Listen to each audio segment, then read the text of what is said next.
So this here is our Boer kid.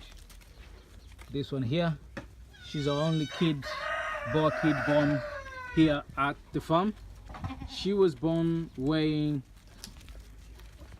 3.5 kilograms. Is the biggest kid ever to be born here at the farm. The second biggest kid to be born here at the farm is this one here. Her name is Umi. She's a Kalahari Red doe. She was born weighing 3.2 kilograms. And then her twin brother, who is Lamin, was born, I believe, weighing 2.8 kilograms.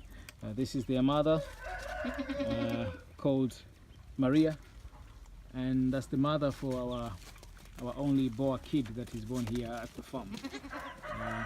Here there's one kid that is disturbing me, realizing that I'm telling too much stories about the Boer kid and I'm not focusing on him, so he's a bit jealous. That's why he's here. He's trying to bite me to tell me, why aren't you paying attention to me? So basically that's it from ShambaniFarm. We'll keep you posted on the progress. Oh yeah, just remember, I wanted to remind you that this here is the most beautiful colored goat kid, in my opinion, here at our farm. There he goes. But otherwise, that's it from ShambaniFarm today, the 16th of February 2019. Cheers.